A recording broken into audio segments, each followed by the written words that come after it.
चलिए आगे चलते हैं और अब हम लोग अंडरस्टैंडिंग को अगले लेवल पे लेके चलते हैं। तो हमारे पास मैंने आपसे बताया था कि मेरी जो ज्योग्राफी का तंबू है 3 बंबू पर टिका हुआ है, एनर्जी, मैटर और होम्योस्टेसिस। एनर्जी और मैटर से तो कल आप परिचित हो गए कि एनर्जी और मैटर कैसे मूवमेंट करती है। होम्योस्टेसिस यानी पृथ्वी जो है समस्थिति को कैसे धारण करती है, यह बड़ा इंपॉर्टेंट है। तो कल 4 आयामों के बारे में हमने बात किया क्लास में, जिसमें पहला हमारा आयाम था लिथोस्फीयर। क्या था? लिथो। तो जब हम कोई शब्द का इस्तेमाल करें तो उसके बारे में जाने, तो लिथो मीन्स क्या होता है? रॉक, चट्टान। तो हम लिथोस्फीयर के यानी स्थल मंडल के बारे में बात कर रहे हैं। तो आप थोड़ा सा ये बहुत गंभीर टॉपिक में हम आ गए। तो ये बेसिकली जियोमॉर्फोलॉजी का पार्ट है, this is part of geomorphology का पार्ट है, भू आकृति विज्ञान, भू आकृति विज्ञान। तो जियो का मतलब होता है पृथ्वी, मॉर्फोज वर्ड निकला है यानी डिस्क्रिप्शन, कैसे बना। लॉजी का मतलब होता है इसके बनने का विज्ञान। ठीक है, तो ये 3 शब्दों से मिलकर जियोमॉर्फोस एंड लॉगोस, इसको हम लोग बोलते हैं। लॉजी जहां से निकल कर आया वो बेसिकली कि पृथ्वी पर ये जो चट्टान पाई जा रही है, इनके वर्णन के बारे में जो इसका विज्ञान है, ये जियोमॉर्फोस, ये जो हमारी आकृतियां बनी है उसको कैसे बनी है, इसके बारे में हम बात करने जा रहे हैं। तो आज हम लोग जो है वो लिथोस्फीयर से हम लोग एंटर करेंगे जियोमॉर्फोलॉजी के अंदर। बहुत ही बोरिंग टॉपिक माना जाता है, ऐसा कहा जाता है कि जियोमॉर्फोलॉजी बहुत बोरिंग है। जो ज्योग्राफी ऑप्शन के स्टूडेंट होंगे जानते होंगे, वही डेविस, पेंग, अरे बाप रे बाप क्या क्या लोग बोल के चले गए, हटन ने क्या कहा, फलाने ने क्या कहा, बहुत ज्यादा इसमें बोरिंग हो जाता है मामला। बट आज हम जिस तरह से पढ़ेंगे इसको, वो देखेंगे कि एनसीईआरटी और जियोमॉर्फोलॉजी बहुत मजे मजे में पढ़ा है। थोड़ा रिलैक्स होकर पढ़ना है। बीटीएल में आज हमें गंभीरता से चीजों को समझना है। क्लियर है? तो थोड़ा सा रिलैक्स होकर, थोड़ा सा चेहरे पे स्माइल लाके मस्ती के मूड में आज हम लोग पढ़ते हैं। चलो शुरुआत करते हैं। और सबसे पहले हम बात करते हैं, आज हम कहानी की तरफ चलेंगे, क्योंकि आज हमने अपना वेबिनार भी खत्म किया जहां पर एक आईएएस ऑफिसर की कहानी समझी, एक डीएम क्या करता है, उसी हिसाब से आज हम इसमें भी चलते हैं। तो आज हम लोग बात करते हैं जो हमारे चैप्टर का नाम है major landform of the earth. ठीक है, पृथ्वी की प्रमुख स्थलाकृतियां। आज हम सबसे पहले इस चैप्टर को समझते हैं। तो भाई क्या है कि इस चैप्टर की शुरुआत आज हम नहीं कर रहे हैं। आज हमारे एक फेवरेट स्टूडेंट है गजोधर भाई। गजोधर हमारे बड़े फेवरेट स्टूडेंट है और गजोधर जो है वो आज ढेर सारे क्वेश्चन, इनका क्या है, इनका एक ही काम है, ये हाथ में जो क्वेश्चन की गन लिए घूमते हैं। आज आपको क्वेश्चन पूछने की जरूरत नहीं, आज आपके बिहाफ पे गजोधर भाई क्वेश्चन पूछने जा रहे हैं। मेरे फेवरेट स्टूडेंट हैं। ठीक है, इनके बाल भी खड़े रहते हैं और दिमाग हमेशा, जो इनके एंटीना जो है वो हमेशा क्वेश्चन पूछने के लिए तैयार रहता है। तो गजोधर के सामने, जैसे मैंने कहा कि गजोधर, आज हम major landform of the earth यानी पृथ्वी की प्रमुख स्थलाकृतियों के बारे में बात करने जा रहे हैं। यानी कि जो पृथ्वी की प्रमुख स्थलाकृति यानी लैंडफॉर्म जो है, लैंडफॉर्म यानी कि इस पृथ्वी पर फॉर्म का मतलब होता है आकार लेना। तो जब हम भूगोल को देखते हैं, ज्योग्राफी क्या है, एक दृश्य है, बड़े ध्यान से समझना, बड़ा मजा आने वाला है आपको इस कहानी में। गुरु चेले की कहानी है, आज मेरी ऐसी तैसी होने जा रही है। तो तुम आज क्वेश्चन ना पूछो, आज तुम मजे से सफर को देखो कि एनसीईआरटी मजे मजे में भी पढ़ी जा सकती है। तो भैया क्या हुआ कि इन्होंने कहा कि पृथ्वी की प्रमुख स्थलाकृतियां, जैसे ही मैंने बोला सर क्या होती हैं स्थलाकृतियां, तो मैंने कहा जो लैंड है, लैंड यानी जो भूमि हमारी दृश्य है, उसमें जो फॉर्म है, फॉर्म का मतलब आकार है। तो जब हम आकार कोई लेते हैं तो हमें कई बार हमें माउंटेन्स दिखाई पड़ते हैं, पर्वत, पठार, मैदान। ये मैंने ज्योग्राफी के डिफिनीशन में आपको बताया था। तो बोला जब हम भूगोल को देखते हैं, ज्योग्राफी क्या है, एक विजुअल साइंस है, भूगोल एक दृश्य विज्ञान है। भूगोल हमारी किताबों में नहीं, भूगोल हमारे चारों तरफ है। हम उन चारों तरफ जो चीजें हैं उसको एनालाइज करके जो रिटर्न करते हैं वही हमारी ज्योग्राफी का सिलेबस है। तो जब हम कहीं घूमने जाते हैं तो हमें कहीं पहाड़ दिखाई पड़ते हैं, कहीं हमें पठार दिखाई पड़ते हैं, मैदान दिखाई पड़ती हैं, झीलें दिखाई पड़ती हैं, ठीक है, हमें नदियां दिखाई पड़ती हैं। तो हमें ये क्या होता है, डिफरेंट डिफरेंट लैंड फॉर्म्स दिखाई पड़ते हैं, खाई दिखाई पड़ती है हमें। तो ये जो लैंड फॉर्म्स यानी भूमि जो आकार ले रही है, हर जगह भूमि ऐसी नहीं है, पृथ्वी पूरी जैसे समतल नहीं है। पृथ्वी पर कई बार हमें क्या होता है, हमें ऊंचाइयां दिखाई पड़ती हैं, कहीं पहाड़ियां हैं, कहीं पर्वत है, कहीं पठार है, कहीं झीलें हैं, कहीं मैदान है, समतल है। तो हमें कहीं खाई दिखाई पड़ रही है, ट्रेंचेस हैं, there are lot of land forms available on the earth. तो जैसे मैंने कहा बेटा ये होती हैं लैंड फॉर्म्स, यानी कि पृथ्वी जब एक विशिष्ट, जब पृथ्वी की जो भूपर्पटी है, हमारी क्रस्ट है, जब एक डिफरेंट स्पेसिफिक फॉर्म ले लेती है, आकार ले लेती है, तो उन आकार की हम कैटेगरीज रखते हैं। जैसे पर्वतों की कैटेगरी, चाहे वो हमारा हिमालय हो, एंडीज हो, रॉकीज हो, दुनिया भर के पर्वत हमारे, तो वो पर्वत हो गए। ऐसे ही पठार हो गए, प्लाटी हो गया, चाहे वो हमारा जो है वो तिब्बत का पठार हो, गोबी का पठार हो, या गोबी के जो है वो उसके ऊपर का हिस्सा हो, या भारत में अगर हम पठारी इलाका हो, प्लाटी हो हमारे, तो दुनिया भर में उस तरह की स्थलाकृति को हम पठार कहेंगे। प्लेन्स की बात करें, चाहे हमारा भारत का उत्तरी मैदान हो या किसी अन्य क्षेत्र के हमारे मैदान हो, तो हमें वो क्या होता है, प्लेनर एरिया दिखाई पड़ता है। तो मैंने गजोदर से कहा कि भाई पृथ्वी की जो स्थलाकृतियां हैं, जो एक मेजर डिवीजन है, वो लैंडफॉर्म्स के रूप में हमें दिखाई पड़ता है। ठीक है, चलो भाई पहला हो गया। तो गजोधर ने तुरंत जो है वो धाए से मारा, सर बनता कैसे है आए। मुझे लगा शायद गजोधर, तो पहला मैंने बताया कि भूआकृतियां होती क्या है। तो गजोधर ने तुरंत बोला कि सर ये बताइए हाउ दे फॉर्म। ये स्थलाकृतियां ऐसा तो है नहीं कि कोई थूक लगा के चिपका के चला गया हो पर्वत को, पठार को। बोला सर कैसे बनती हैं। मैंने कहा Gajodhar they form by the geomorphic process. ये भू आकृतिक प्रक्रियाओं से बनती है, प्रोसेस से बनती है। तो जैसे क्या होता है, रोटी बनाना होता है तो रोटी बनाने का एक प्रोसेस होता है ना, आटा पहले लिया जाता है, पानी डाला जाता है, फिर उसको गूंथा जाता है, उसमें फोर्स अप्लाई किया जाता है, गूंथा जाता है, उसके बाद आटा तैयार होता है, फिर उसको क्या होता है, उसमें जो है वो रोटियां गोल गोल की जाती हैं, फिर तवे पे आग पे तपाया जाता है, देन एक बढ़िया सा फुलका तैयार होता है। तो ये रोटी बनाने की प्रक्रिया है। तो प्रक्रिया का मतलब होता है जिसमें डिफरेंट डिफरेंट जो है स्टेजेस इन्वॉल्व होते हैं, डिफरेंट डिफरेंट जो है स्टेजेस इन्वॉल्व होते हैं। तो जियोमॉर्फिक प्रोसेस से जो है ये सारा चीज बनता है, ये सारा खेल हमारा होता है। ठीक है, तो भू आकृतिक प्रक्रम यानी जियोमॉर्फिक प्रोसेस। तो जियो मतलब पृथ्वी, मॉर्फिक यानी जो हमें उस पर दिखाई पड़ा, जिसका हम वर्णन कर सकते हैं, और प्रक्रियाओं का मतलब होता है कि डिफरेंट डिफरेंट स्टेजेस इन्वॉल्व होते हैं, डिफरेंट डिफरेंट चरण इन्वॉल्व होते हैं। ठीक है, तो अब मजा जरा देखो इसमें। तो यहां पर जो होता है, तो ये जो सारी चीजें बनती है वो कैसे बनती हैं, they are called as geomorphic process. अब मुझे लगा कि रुकेगा। बोला सर ये तुमसे भी ज्यादा खतरनाक है, जो तुम क्वेश्चन पूछते हो उससे ज्यादा खतरनाक है ये गजोधर। बोला सर होता क्यों है। आपने कहा ये प्रोसेस बनता है, हम रोटी इसलिए बनाते हैं सर क्योंकि भूख लगती है। तो ये पर्वत बनाने की जो प्रक्रिया है, ये जो लैंडफॉर्म बनाने का जो प्रोसेस है, वो होता ही क्यों है, ये प्रोसेस आता कहां से। ठीक है, हमें भूख लगती है, हमें इच्छा होती है, तो हम बोलते हैं मम्मी भूख लगी, मम्मी खाना दो, तो मम्मी जो है वो प्रोसेस करके रोटी बना देती हैं। तो आखिर ये डिमांड कहां से आ रही। मैंने कहा अरे यार गजोधर ठीक है, तुमने मेरी ऐसी तैसी कर रखी है, अब चलो थोड़ा सा हम बताते हैं। तो बोला कि यहां बात तो लॉजिक तो सही है कि भाई जब हमें भूख लगती तभी तो हम रोटी बनाते हैं, हर समय थोड़ा रोटियां बनाते रहते हैं। तो आखिर ये जो ज्योग्राफिकल प्रोसेस हो रहा है, ये जो भूआकृतिक प्रक्रम हो रहा है, उसके पीछे रीजंस क्या हैं। बिल्कुल सही बात है, ऐसे ही हमें पढ़ना चाहिए, और ऐसी सही बात है, गजोधर बहुत तेज है इसीलिए मेरा फेवरेट है। ठीक है, तो मैंने कहा कि अर्थ मूवमेंट यानी पृथ्वी का संचलन। अब जैसे क्लास में जो बच्चे हैं, ठीक है, वो थोड़ा ध्यान से इस कहानी को समझे, रिलेट करें। बहुत बड़ा टॉपिक है ये और बहुत खतरनाक टॉपिक है, इसको मोस्ट बोरिंग टॉपिक कहते हैं। अभी जब ये अपनी ब्रांच फैलाना शुरू करेंगे, थोड़ी देर बाद जब तुम्हारे नोट्स देखोगे ऐसे चक्कर आने लगेगा, बाप रे बाप इसके अंदर कितना शामिल हो गया। इसीलिए इतना इंटरेस्टिंग इसको किया है, इतनी कहानी तुम्हें सुना रहा हूं, और कहानी में तुम्हें मजा आ जाएगा। इसमें तुम अगर अपनी कहानी घुसेड़ोगे, ठीक है, तो वहां पर तुम्हें दिक्कत होगी। तभी गजोधर के साथ चलते रहो, मजा आएगा तुम्हें। अब क्वेश्चन अगला पूछा, तो मैंने कहा बेटा गजोधर इसलिए ऐसा होता है क्योंकि अर्थ मूवमेंट होता है, यानी का पृथ्वी का संचलन होता है। Earth movement is very important. तो बोला सर ये पृथ्वी का संचलन क्यों होता है, why there are earth movement. तो मैंने बताया कि पृथ्वी का संचलन मतलब कि जो हमारी पृथ्वी है उसकी परपटी पे हमेशा कोई हलचल होती रहती है, उस पर जो है लगातार मूवमेंट होते रहते हैं। तो बोला ये मूवमेंट आते कहां से हैं, ये मूवमेंट होते कैसे हैं। तो मैंने कहा अब यहां पर बहुत इंपॉर्टेंट एक कॉन्सेप्ट है। पृथ्वी के अंदर और पृथ्वी के बाहर ये ढेर सारी प्रक्रियाएं लगातार चलती रहती है, हर समय चलती रहती है।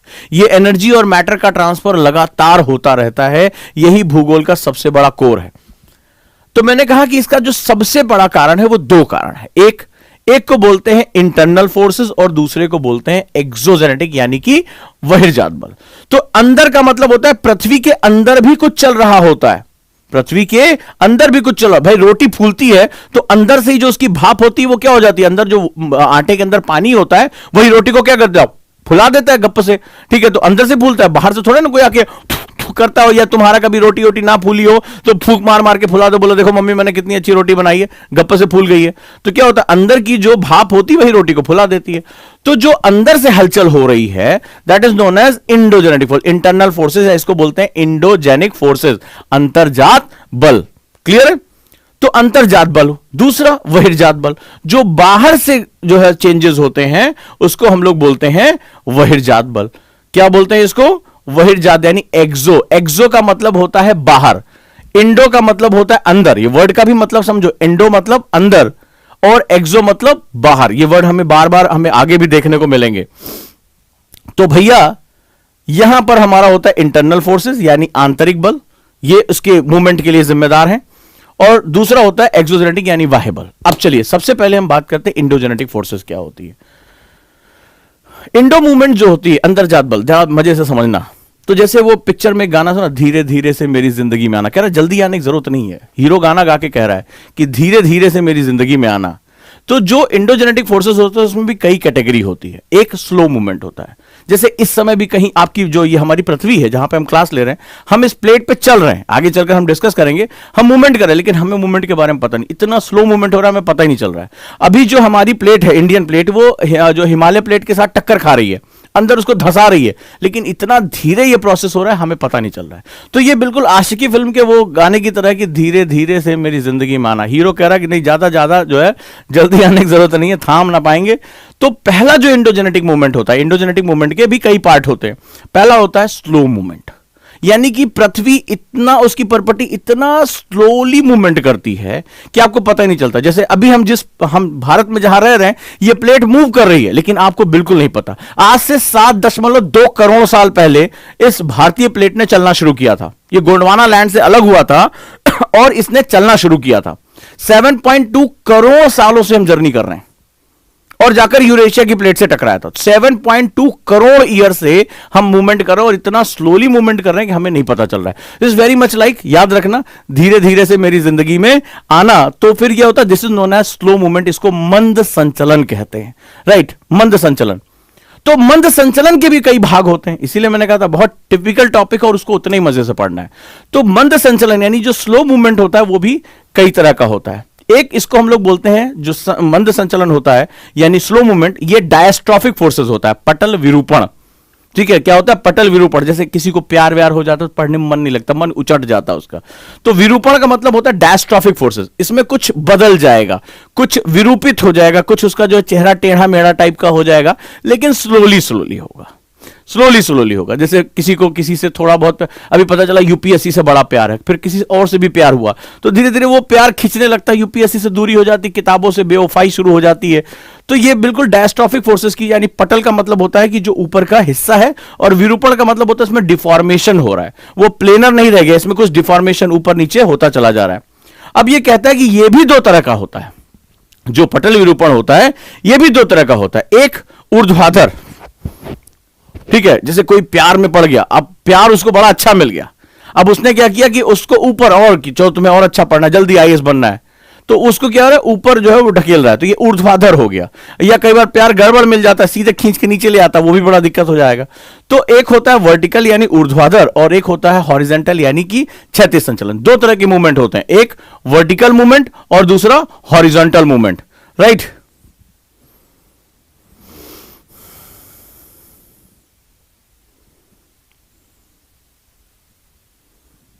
अब ये पारासोनी जी हैं, सूर्य स्थिर है, ठंड और गर्मी हर साल कम और ज्यादा क्यों होती है? इनका पढ़ने का मन नहीं तो आप क्लास लेफ्ट कर सकते हैं, प्लीज, आपसे मेरा बहुत हम्बल रिक्वेस्ट है। ठीक है, हम जिस बारे में बात कर रहे हैं थोड़ी देर बाद ना तुम्हारा ये वर्टिकल और हॉरिजॉन्टल दोनों बिगड़ जाएगा। तुम किसी और क्लास में किसी और क्लास का क्वेश्चन पूछ रहे हो, ये बहुत अच्छी बात नहीं है, तुम्हें वार्न कर रहा हूं। ये अभी जब फैलना शुरू होगा तो इतना बड़ा चार्ट बन के तैयार होता है और बच्चा इसको घबराता बहुत ज्यादा और क्वेश्चन इसीलिए अभ्यास पूछ लेता है। ठीक है, तो भैया अब जो है वो वर्टिकल मूवमेंट की बात आ रही है। तो वर्टिकल मूवमेंट्स क्या होता है? अब वर्टिकल मूवमेंट्स के भी पार्ट होते हैं। वर्टिकल मूवमेंट को, ये क्वेश्चन आया हुआ है, इसको हम लोग कॉन्टिनेंटल बिल्डिंग प्रोसेस या इपीरोजेनिक प्रोसेस बोलते हैं। क्या बोलते हैं? Epeirogenic process. It is known as epeirogenic या महादेश जनक बल कहा जाता है। इसको क्या बोला जाता है? महादेश जनक बल। This is known as epeirogenic. और कॉन्टिनेंटल बिल्डिंग प्रोसेस जो वर्टिकल होता है। तो जो हमारे कॉन्टिनेंट्स बने हैं, एशिया, अफ्रीका, ठीक है, यूरोप, अमेरिका, ये इसी प्रोसेस के थ्रू बने। शुरुआत में ये नहीं थे, धीरे धीरे ये अपनी जगह पर आते चले गए। इसको हम लोग महादेश जनक बल कहते हैं। लिखते जाओ इसको, मजा आएगा। इतना बड़ा चैप्टर इसको समेटा है मैंने। अब ये क्या होता है, ये भी दो तरह के होते हैं। आइदर कॉन्टिनेंट्स ऊपर की तरफ, ये लैंड जो होती है ऊपर की तरफ जाती है या लैंड धंस जाती है कई बार। तो कई बार क्या होता है, जैसे भारत में अगर आपने देखा होगा, भारत में पेट्रोलियम जहां निकाला जाता है, आपको पता है कि वो जो हमारा बॉम्बे हाई है, जहां भारत का इकलौती जगह जहां से हमें पेट्रोलियम सबसे ज्यादा मिलता है प्राचीन समय से ही, पहले से ही, तो वो बेसिकली हमारा कौन सा हिस्सा है, वो बॉम्बे हाई है। ये बेसिकली क्या है, हमारा लैंड का धंसा हुआ हिस्सा है, भारत के किनारे का एक धंसा हुआ हिस्सा है। तो या तो मूवमेंट ऊपर की तरफ होता है, यानी लैंड ऊपर की तरफ समुद्रों से निकलकर बाहर आ गया। जो आज हमारा रेगिस्तानी इलाका है, जो हमारा राजस्थान है, वो कभी समुद्रों के नीचे था और आज क्या है, वो समुद्र के ऊपर आ चुका है। तो एक हो गया ऊपरीमुखी यानी अपवर्ड मूवमेंट, और दूसरा हो गया डाउनवर्ड मूवमेंट यानी धंस जाता है। तो these are the vertical movements, ये ऊर्ध्वाधर गतियां कहलाती हैं। और इससे क्या बनता है, इससे हमारे कॉन्टिनेंट्स बनते हैं, इससे हमारा जो है वो ऊर्ध्वाधर शक्तियां तैयार होती हैं। क्लियर है, मजा आया यहां पे। तो जो धीरे धीरे मूवमेंट होता है, जो हमारा इंटरनल मूवमेंट भी हो रहा है, यानी पृथ्वी के अंदर से मूवमेंट हो रहा है, वो भी दो तरह का हो गया। यानी अंतर्जात बल दो प्रकार के हो गए। एक स्लो मूवमेंट हो गया। स्लो मूवमेंट में जिसको हम लोग डायस्ट्रॉपिक फोर्सेस यानी पटल विरूपण भी कहते हैं, ये दो प्रकार का हो गया, एक वर्टिकल, दूसरा हॉरिजॉन्टल। वर्टिकल में भी हमने क्या देखा, दो तरह का है, एक अपवर्ड या तो ऊपर की तरफ जा रहा है या डाउनवर्ड हो रहा है। ठीक है, जब क्लास खत्म होगी तब देखना कि कितने पॉइंट्स की, ये चार्ट कितना बड़ा हो गया है। इसी तरह दूसरा होता है हॉरिजॉन्टल मूवमेंट, ये हो गया हॉरिजॉन्टल, जब ये क्षैतिज रूप से चल रहा है। तो स्लोली स्लोली जो है वो पृथ्वी अंदर से ही मूवमेंट कर रही होती है। तो इसको हम लोग हॉरिजॉन्टल मूवमेंट या क्षैतिज संचलन कहते हैं। अब ये जो क्षैतिज संचलन होता है, ये बड़ा इंपॉर्टेंट होता है। ठीक है, बेसिकली इसको हम लोग ओरोजेनिक, क्वेश्चन आया हुआ है, या माउंटेन बिल्डिंग प्रोसेस कहते हैं। क्या बोलते हैं, पर्वत निर्माणकारी बल। तो जो पर्वत बनते हैं ये इसी हिसाब से बनते हैं। जैसे ये हो गया हॉरिजॉन्टल, तो क्या होगा, अगर आज आप एक पेपर लो और पेपर में ऐसे फोल्ड करने की कोशिश करो तो तुम्हें क्या दिखाई पड़ेगा, ऐसे दिखाई पड़ता है कि नहीं दिखता है ये। तो अगर किसी पेपर को दबाओगे तो ये हॉरिजॉन्टल मूवमेंट, मेरा हाथ एक दूसरे की तरफ आ रहा है तो ये क्या हो गया, हॉरिजॉन्टल मूवमेंट हो गया। तो ये हॉरिजॉन्टल मूवमेंट हो गया। पेपर आया ना आपके पास, देखो ये गया और ये कन्वर्ट हुआ। तो ये जो आप दिखाई पड़ रहा है उठा हुआ हिस्सा, ये पर्वत है कि नहीं है, this is known as mountain. Mountain, पर्वत क्या होता है, माउंटेन यानी कि जो अपने आसपास से उठा हुआ हिस्सा हो, जिसके पास एक एपेक्स हो, शीर्ष हो, तो ये पर्वत बन गया। तो जो ये क्षैतिज मूवमेंट होता है, इससे क्या बनता है, ओरोजेनिक। इसको हम लोग ओरोजेनिक प्रोसेस या माउंटेन बिल्डिंग प्रोसेस कहते हैं। इसको पर्वत निर्माणकारी बल कहते हैं, पर्वत निर्माण वाली बल कहते हैं। ठीक है, समझ लो। अभी दोबारा लिखने का भी मौका दूंगा, घबराना नहीं है। अभी देखना ये बहुत बड़ा चार्ट है, एक्चुअली बहुत अच्छे अच्छे इसको घबराते हैं, लेकिन बोला ये भी दो तरह का होता है। अभी बेचैनी देखो कितनी बढ़ती जा रही है। चैप्टर बहुत गंभीर है, इसको लोग बहुत बोरिंग चैप्टर मानते हैं, लेकिन देखते हैं बोरिंग है कि नहीं। तो पहला कहता है दबाव बल और दूसरा कहता है तनाव बल। बोला पर्वत भी जो आपका हॉरिजॉन्टल है वो दो तरह से होता है। तो पहला बोलता है फोर्स ऑफ कंप्रेशन यानी दबाव बल। तो ये क्या हो रहा है, दबाव का मतलब होता है मेरे दोनों हाथ एक दूसरे की तरफ आए, मैं कंप्रेस कर रहा हूं किसी चीज को। तो अब मैं पेपर को क्या कर रहा हूं, मैं कंप्रेस कर रहा हूं। देखो मेरा हाथ कैसे जा रहा है, ऐसे जा रहा है, एक दूसरे की तरफ जा रहा है। तो ये कंप्रेस बल क्या हो रहा है, तो बीच का हिस्सा उठ गया। तो ये क्या होता है, इसको फोल्ड माउंटेन या इसको ओरोजेनिक प्रोसेस बोलते हैं। तो मेरे पृथ्वी अंदर से घूम रही है, पृथ्वी के अंदर कुछ हलचल हो रही है, प्लेटें जो है मूवमेंट कर रही हैं, प्लेट मूवमेंट हो रही है। तो क्या हो रहा है, ये देखो ये पर्वत निर्माण शुरू हो गया। This is known as orogenic process. तो ये पर्वत बन गया। एक दूसरा बोलता है कि ये तो हो गया कंप्रेशन यानी दबाव, हमने एक दूसरे की तरफ हाथ को दबाया। तो दबाने की प्रक्रिया ऐसे होती ना, तो हमने दबाने का काम किया। एक होता है खिंचाव, ये क्या हो रहा है, ये देखो हाथ एक दूसरे से दूर लेके जा रहे हैं। बोला इससे भी पर्वत बनता है, एक हिस्सा खिसक कर नीचे आ जाता है। तो पर्वत का मतलब एक हिस्सा ऊपर उठा हुआ है। तो यहां पर क्या होता है, दूसरा जो सेगमेंट होता है, ये हॉरिजॉन्टल का मतलब क्या हुआ, हमने एक दूसरे की तरफ दबाया तो ये कंप्रेशन फोर्सेस हो गया, एक दूसरे से खींचा तो भी हमारा कंप्रेशन फोर्सेस हो गया। अब जैसे फॉर एग्जांपल कंप्रेशन को समझो, जैसे दो चीजें हैं, मान लो ये हमारा दो खंड है। अब ये क्या हुआ, ऐसे एक दूसरे के ऊपर चढ़ा हुआ है। तो मैंने इसको खींचा खींचा खींचा और ये ऊपर चला गया और ये नीचे आ गया। तो ऊपर उठे हुए हिस्से को हम लोग क्या बोलेंगे, हम इसको ऊपर उठे वाले हिस्से को इसके कंपैरिजन में एक ब्लॉक माउंटेन या पर्वत के रूप में हम जानेंगे। क्लियर हुआ। तो फोर्स बाय कंप्रेशन यानी इसको दबाव, यानी कि कंप्रेशन की वजह से, तो इसको दबाव बल बोलते हैं। This is known as compression forces. इससे क्या बनता है, अभी हमारा क्या बना, ये क्या था, ये फोल्ड हो गया, तो इसको क्या बोलेंगे, फोल्डेड माउंटेन्स, इसको वलित पर्वत बोलेंगे। वलन है ये, वलन का मतलब ऐसे ऐसे जो है ये हमारे वलन हो गए। It is known as folded mountains. क्या बनता है दुनिया, जैसे हिमालय क्या है, हिमालय एक फोल्डेड माउंटेन्स है। तो हिमालय कैसे बना होगा, हिमालय हॉरिजेंटल कंप्रेशनल फोर्सेस से बना होगा। तो हिमालय क्या है, हिमालय एक एग्जांपल लिख लो, हिमालय एक वलित पर्वत है, हिमालय एक फोल्डेड माउंटेन है। तो this is your folded mountain, वलित पर्वत है। तो ये क्या हुआ, दबाया तो वलन पड़े। अपने कमरे में करके देखो कि अगर एक पेपर लो और उसको ऐसे कंप्रेस करो, एक दूसरे की तरफ हाथ लेकर आओ, तो तुम देखोगे ये क्या होगा, एक वलन पड़ जाएगा। ये पर्वत हमें तुम्हें यहां से उठा हुआ दिखाई पड़ेगा। तो ये हो गया वलित पर्वत, क्लियर है। तो ये फोल्डेड माउंटेन हो गया। तो हिमालय क्या है, एक फोल्डेड माउंटेन है। तो हिमालय कैसे बना होगा, हिमालय कैसे बना होगा, एग्जाम में पूछा गया है। हिमालय हॉरिजेंटल कंप्रेशनल फोर्सेस से मिलकर बना हुआ है, यानी क्षैतिज दबाव बल के माध्यम से बना है। जवाब दे लोगे, कोई दिक्कत तो नहीं इसमें। दूसरा, फोर्स ऑफ टेंशन। टेंशन मतलब बोलो, टेंशन बोलो अरे यार बट दिमाग खराब है यार, दिमाग ऐसे खिंचा हुआ लग रहा है। तो टेंशन में क्या होता है, टेंशन में हम बाहर की तरफ उसको खींचते हैं। तो दूसरा होता है तनाव बल, यानी कि टेंशन फोर्सेस, क्लियर है। तो इससे कौन से फॉल्ट माउंटेन बनते हैं, फॉल्ट यानी जब बहुत ज्यादा टेंशन होता है आदमी टूट जाता है, ठीक है। तुम किसी चीज को इतना खींचे कि वो क्या हो, टूट जाए, तो क्या होगा इससे, जैसे मैं इसी कागज को खींचू तो देखो ये टूट गया, तो ये क्या होगा, एक पर्वत ऐसा बनेगा जिसको भ्रंश पर्वत बोलेंगे। This is known as fault. तो ये कागज जब बीच से टूट गया तो क्या है, फॉल्ट हो गया, तो इसको हम लोग फॉल्ट माउंटेन बोलेंगे। तो इससे क्या होगा, भ्रंश पर्वतों का निर्माण होता है, क्लियर।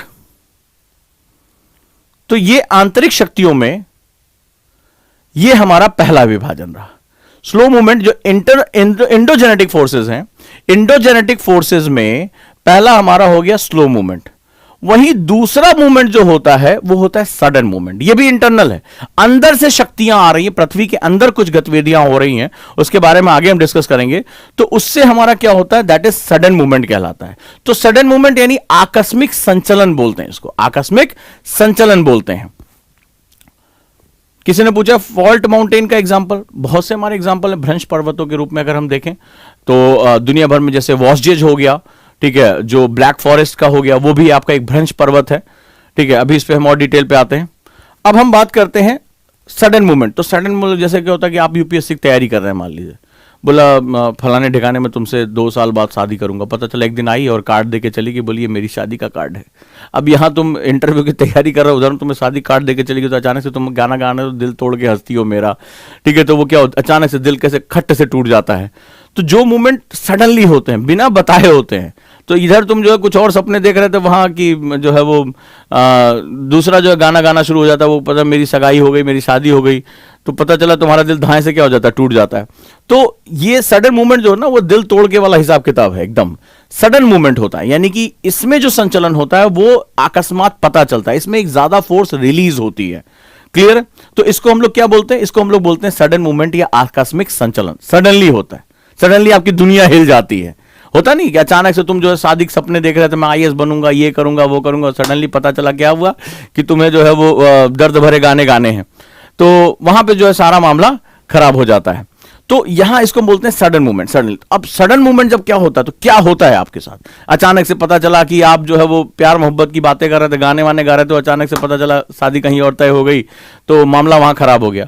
तो आपकी पूरी दुनिया हिल जाती है, एक बहुत बड़ी एनर्जी आपको जो है एक ऐसा अजीब से जो झटका लगता है, सो कॉल्ड क्या लगता है, झटका लगता है। अचानक से आपकी दुनिया जो है सनसनाने लगती है, क्या हो गया, कैसे हो गया, और फिर तमाम तबाही आपके जीवन में, दाढ़ी आपकी बढ़ जाती है, अब शेव वेव कराना, वो बालों को झाड़ झाड़ के निकलना, वो सब बंद हो जाता है अचानक से। तो एक्चुअली में अर्थ के साथ भी होता है।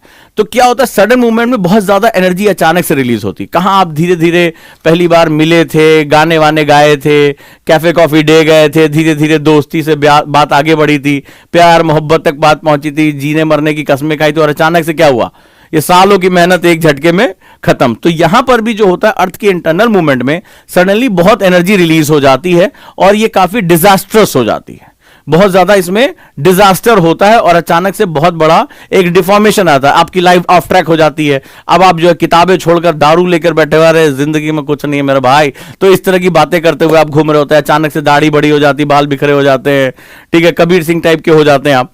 तो बेसिकली ऐसा ही कुछ हमारे इस मूवमेंट के साथ भी होता है।